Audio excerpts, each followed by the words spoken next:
my God! Okay, it's happening. Everybody stay calm. What's the Everybody procedure, stay calm. everyone? What's the procedure? Stay calm! Hello everyone, today I'm sitting down with Conrad. We just got the announcement for the Direct, which is very awesome. That's been, how long has it been since we had a proper Direct? September 2019. Well, that's exactly the reason why I'm talking with Conrad, because he has a lot of experience with Directs, predictions. He knows how the company functions, how the state of development is for games, so it would be rather fitting to have him join me as we discuss. So yeah, where do you want to start?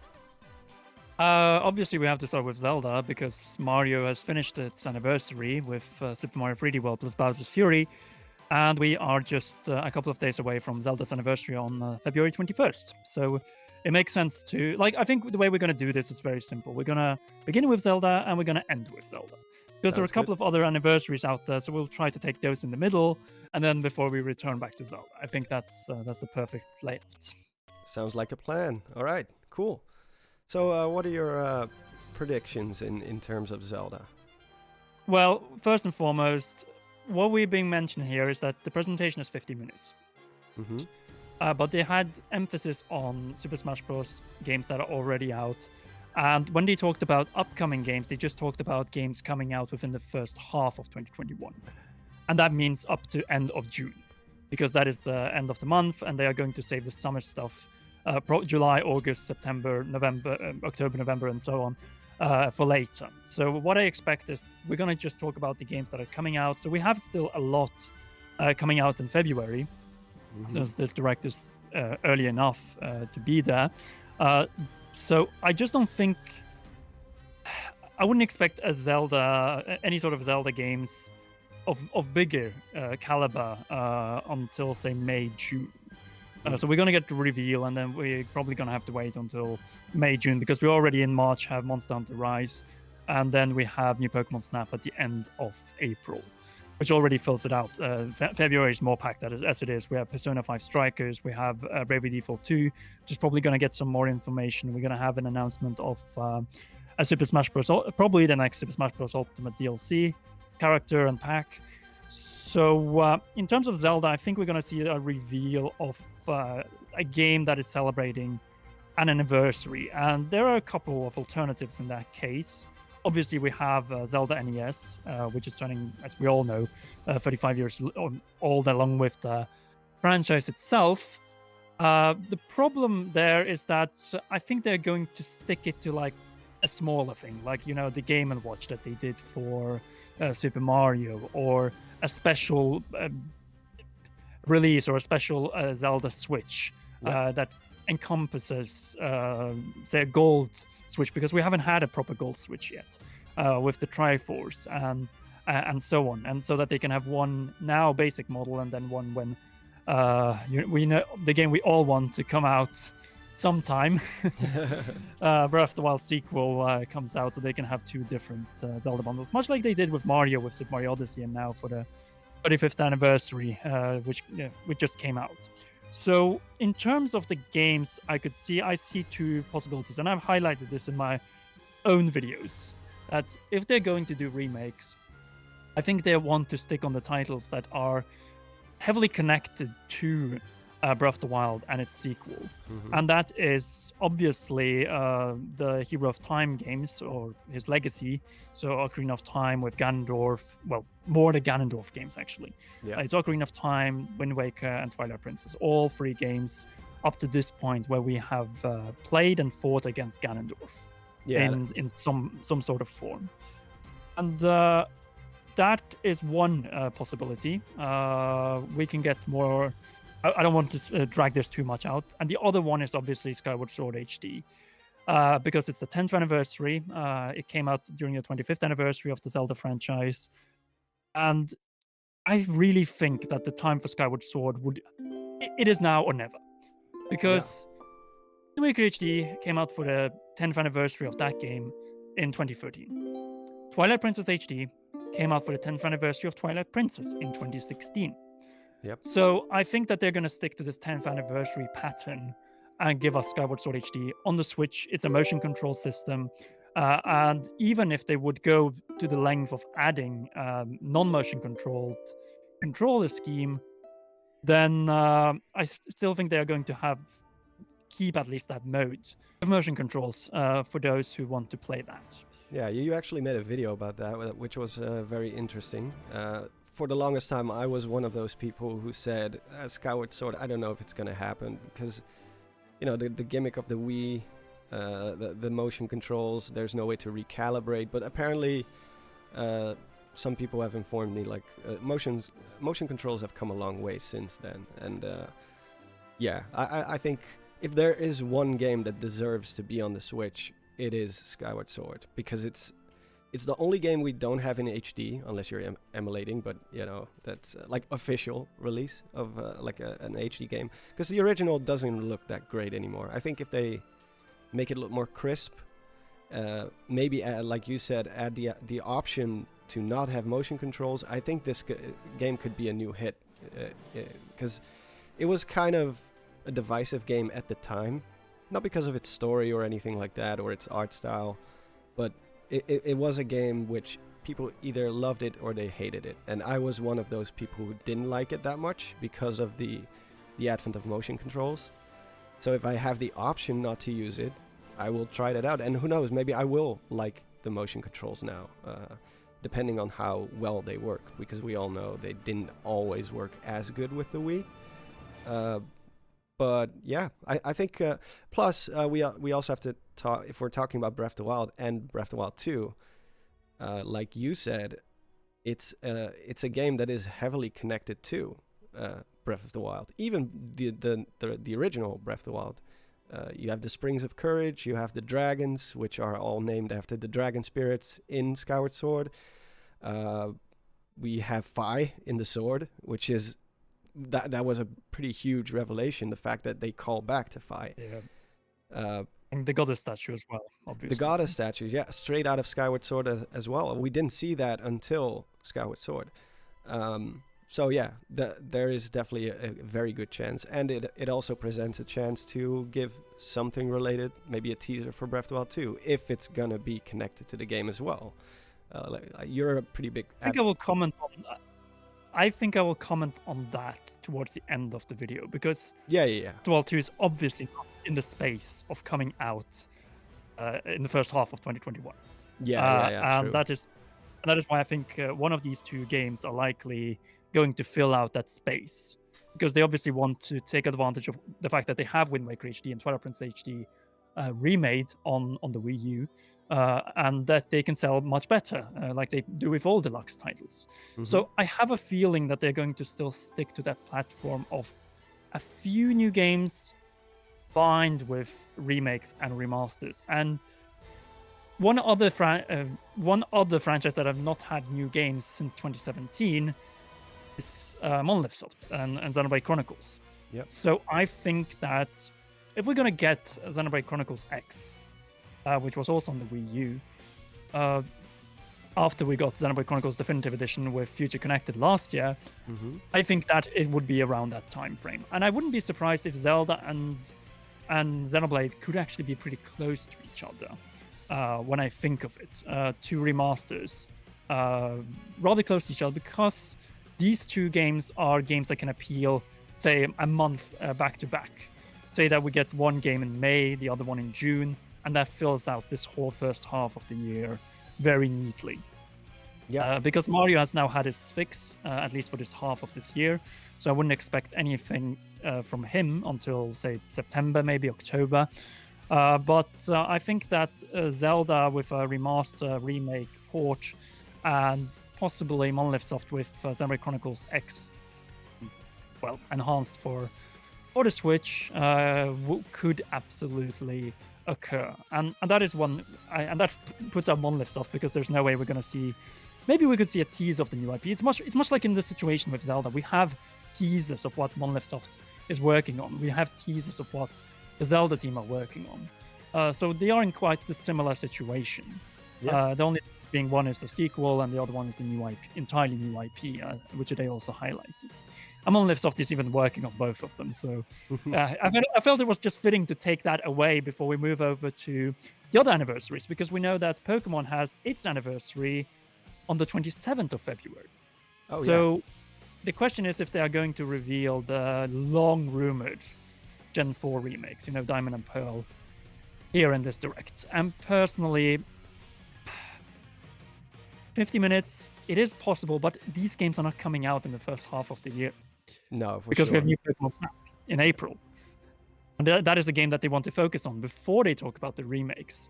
So I have a feeling that they're not going to announce it here. I think they're going to wait with the Gen 4 remakes. And instead, it's going to be Zelda's anniversary that's going to be highlighted to the greatest degree. And that's why we're also going to get back to it at the end of the video, because I think Pokemon is just going to focus on new Pokemon Snap. We have seen just bits, very little of that game. And there are just so many features they can demonstrate. Obviously, they have still more time to show that. But they also need to focus on the other games that are being put on the Switch, like Crash Bandicoot. It's about time, just much like it was about time to get a Nintendo Direct after all this time.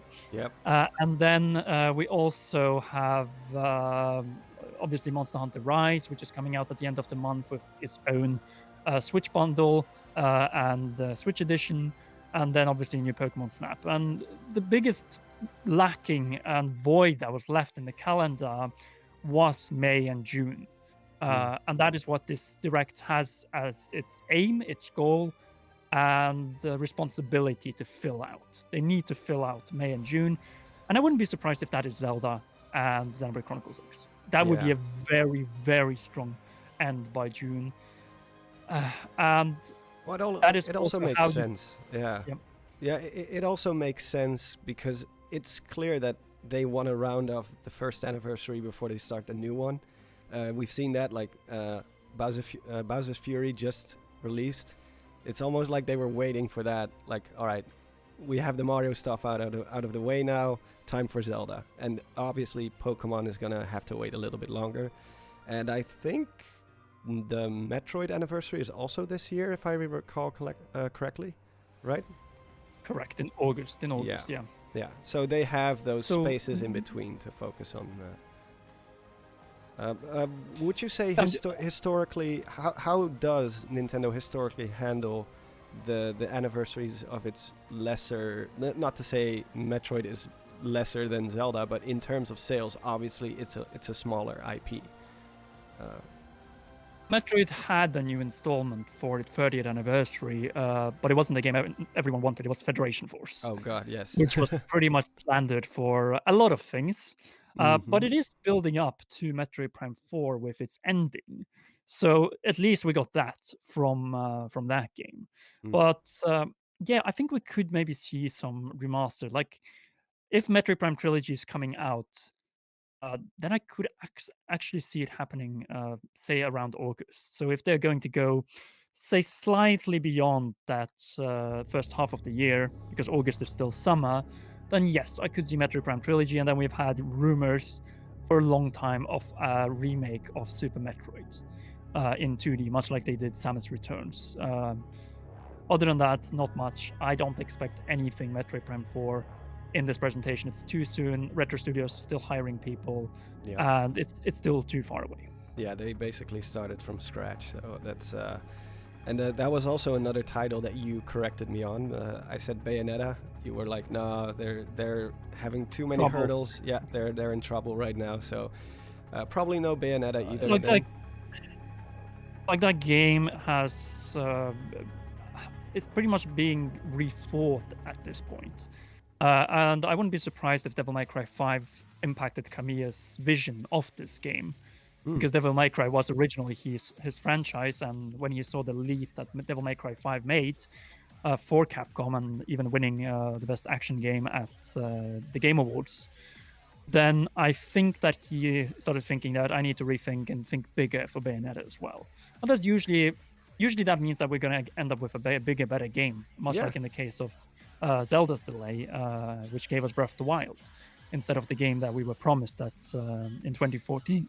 So without the I think it's a good idea to just give people time. The wait is crucial, and at the end of the day, we just want to play finished, well-polished games. Yeah, and, especially after Cyberpunk. Cyberpunk has. I think that has scared developers quite a bit, that whole Oh yeah, situation. oh yeah, definitely. And I think that's well, Nintendo doesn't have this problem with launching unfinished games, so True. they know how important it is, especially when you have one system. And that also ties me over to the other point, which is 50 minutes. Could we see some new Nintendo Switch? I'm gonna say no. And the reason why I don't think we're going to see a Switch Pro is that they have these bundles for both Mario and Monster Hunter that they want to sell. And it's also the fact that President Furukawa said during the latest financial briefing that we still have it could happen this year, obviously, but it's not going to happen anytime soon. No. So what I think is going to happen is that they're going to save those hardware announcements, specs announcements, and also the games that will take advantage of that specs until, say, a later presentation around E3 time, because we know that E3 is likely going to be digital this year. It's not been fully confirmed yet, but all the signs are pointing to that. Because there's no way to gather people for a physical event in Los Angeles with the situation we have around the world. And yeah, that's that. And obviously, we're going to see Super Smash Bros. Ultimate DLC in this. And I'm going to make one prediction.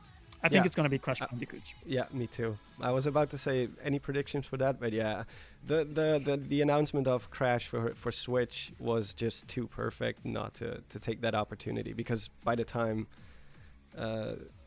like say they save it for the last slot, it's no longer as relevant as it is now. This is a big thing, having Crash on Switch. So yeah, I couldn't think of any other character, to be honest, to make it to Smash at this point.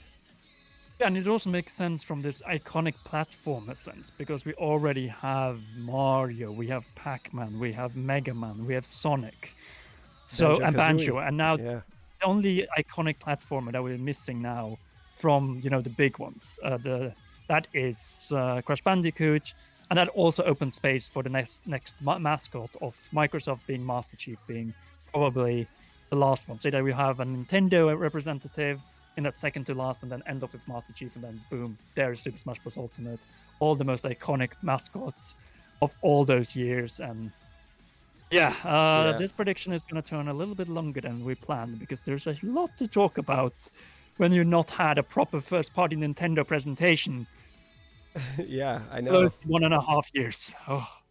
In terms of Zelda's anniversary, I want to quickly ask you, like, we've seen with Mario, we had the 3D collection and then we had a 2D collection. Do you think for Zelda they're going to do something similar? Like, for instance, take the engine of Link's Awakening and remake the Oracle games, for instance, since they are based on the same principle, the same engine? I would say yes, but the reason why I'm not going to say yes is that I think Nintendo has now diverted its focus to a story-heavy emphasis on a build-up towards the next new Zelda game. And that is something that is obviously 3D, and that's why I think they want to focus on the 3D games, because we've not had a new 3D game. You could say Age of Calamity, but that doesn't include dungeons. That doesn't include that classic Zelda gameplay that you would expect. And in that regard, Green of Time combined with Wind Waker HD and Twilight Princess HD and Skyward Sword HD are a perfect build-up towards the release of what seems to be the culmination of the Breath of the Wild franchise, before Nintendo will move on to the next Zelda game on the next Nintendo system, because the Switch is, even with a Pro, can only last until, say, at the most 2025. So say a Breath of the Wild 2 comes out end of this year or sometime in 2022. That means that the next Zelda game after that is not going to come out until the very soonest 2025, 2026, with the whole build-up to Breath of the Wild sequel. Yeah, I think they're going to focus on 3D games at this point. And it's also the fact that the original Zelda games are on Nintendo Switch Online, and they want to give people into that, right?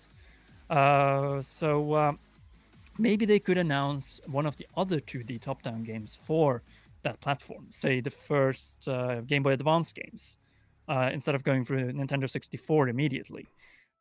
though Nintendo 64 is also possible for a number of other reasons. The main being Super Mario 3D also. There's just so many things to think of Yeah. because Nintendo has left such a void to fill out, and up to now, until the end of 2019, they were just filling it out. There was nothing to add to it. But now, suddenly, we come with a presentation after such a long time, and there's just so much to address. Yeah, especially because it's so long, you know. It's not like a Mm-hmm. 20-minute little direct or partner showcase. This is the real deal. This is just as long as the E3 2019 stream, I think, which was also close to an hour. I think it is actually closer to the Nintendo Switch presentation in 2017. That's Yeah. how long it is. Yeah, yeah. Because that was an hour, a little bit over an hour, and this is the closest we've been to that for sure. And I think they will have to address at some point in this presentation what's going on with 3D All Stars, if it's going to be extended or not. And the same goes to Super 35 for Nintendo Switch Online.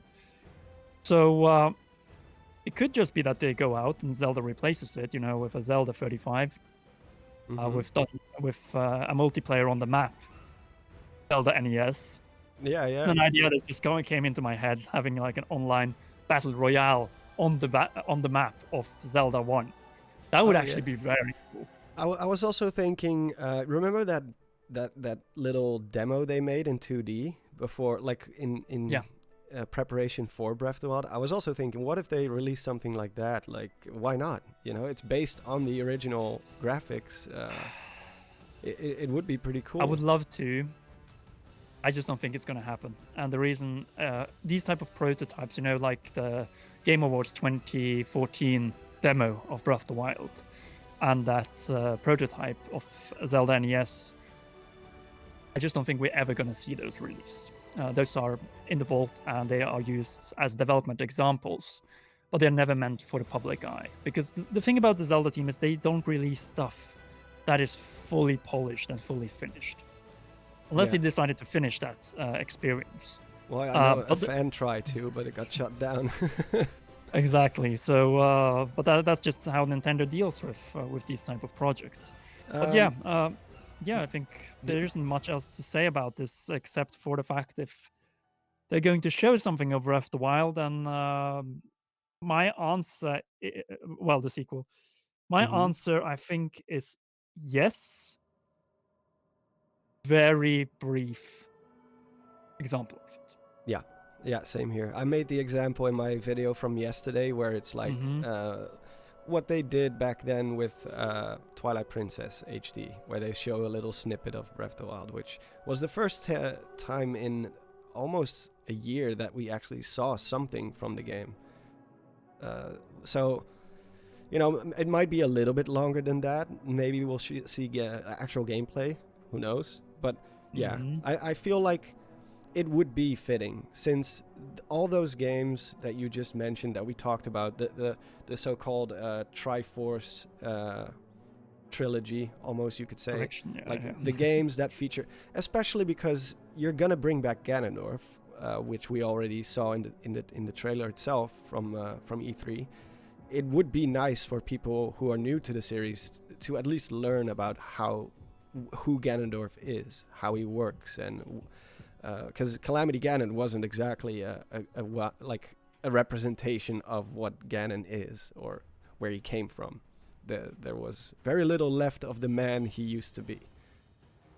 So the thing about this tease is that I think it could be Link with his hand, just showing quickly the mechanic, maybe another tease of that, and then a proper shot of Ganondorf after rising up. That would be cool. And that is everything that you need, and maybe they could say the date, but I just don't feel like that's going to happen because that's not their focus right now. No. I think it's just maybe... Yeah, they could eventually say just the title reveal, which is also a possibility. It's an alternative because the title is not going to change. It's going to be there. Yeah. And I think that this is the moment. If you don't want to show any dates, any time, then I think the title reveal makes sense, and then you just start building up the marketing campaign towards that. Yeah, plus a title reveal is pretty big. That's Of course. something that a lot of people have been speculating about. Fake names leaking onto Twitter and stuff. So who knows? We might finally get to see what it is actually called, because I don't know about you, but I'm kind of tired of calling it Breath of the Wild 2 or Breath of the Wild sequel. Like, if this game is coming out this year, so 2021, I think this is the ideal moment to do the title reveal. Yeah. And then come with a bigger trailer that announces the release date, say in and around summer. It's great to see something, but I think you already said that beforehand. Keep your expectations in check, because you don't want to get disappointed. It's better to expect less, maybe not to see anything Breath of the Wild 2 related, and then be surprised. Hey, then it's a win-win for you. Like, I know one perfect way of teasing it. You know, the Rinkuda theory of the Sheikah leaving Skyward Sword and moving to the Breath of the Wild section of the timeline. God, that would be amazing. That would be a way of teasing the game. Yes, yeah, that would explain so much too. It would explain all the stuff from 10,000 years ago without having to actually, explain it all in game in the actual game. Because I want this game to move forward. I don't want to go back and recall all that stuff that happened. We know 10,000 years ago there was some shit went down. Let's just put it that way. And now, Yeah, like I the way I think of Breath of the Wild 2 is like a last hurrah, the ultimate battle to take on the Mises curse and trying to free the Zelda franchise of being stuck on this path, because there's just so many times you can redo Hyrule and so on before you run out of material. So I think Zelda is at the stage that it needs to reinvent itself on the next Nintendo system. It's okay on the Switch, but on the next Nintendo system after the Switch, and obviously the Switch Pro, if we're going to get it, then I think it's time for Zelda to reinvent itself with a new villain, and maybe keep the whole Princess Zelda and Link, because it's in the name of the franchise and they're so solidified. But we have seen that the Zelda franchise can do well without Ganondorf. We need to remember, we haven't had a new Ganondorf game in over 15 years by the time Breath of the Wild 2 comes out. Like, I would love to say that Splatoon 3 is coming this year, because it's about time. It's 4 years since the last installment. Last time it was 2 years. So I think that is definitely over time. And I think also, like, I would love to have a new Mario Kart. But with the sales numbers of Mario Kart 8 Deluxe, it's already. I feel like Mario Kart 8 kind of is doing the same thing as Smash Bros. Ultimate. Like, what? And GTA 5. Yeah, like, what can you do after that? Like, it's already the biggest Smash game ever. They're never going to replicate this. Same goes for Mario Kart. It's already such a packed game. The formula doesn't have many things to innovate anymore, unless you change the whole game. I just think that Mario's going to have a break until September, around September, because we had this big release now in February. And they also have the whole Mario possibly disappearing on after March 31st. So, a lot of questions to answer, a lot of possibilities, but also remember, focus on upcoming games in the first half of the year, so end of June. So do not overhype this. I'm just going to say, do not overhype this. It's better to be surprised than disappointed. And with that, I think we've covered everything, and I totally agree. So, well, I guess we'll see you guys tomorrow during the streams. You're going to be streaming too, right? Yes, I'll be streaming, and obviously everything can come out from this, and nothing can come out of this. So we've had those before. something is going to come out of this, and it's going to be a busy next few days. That's for sure. For sure. Well, with that, I say goodbye to everyone, and we'll see you tomorrow. Bye-bye.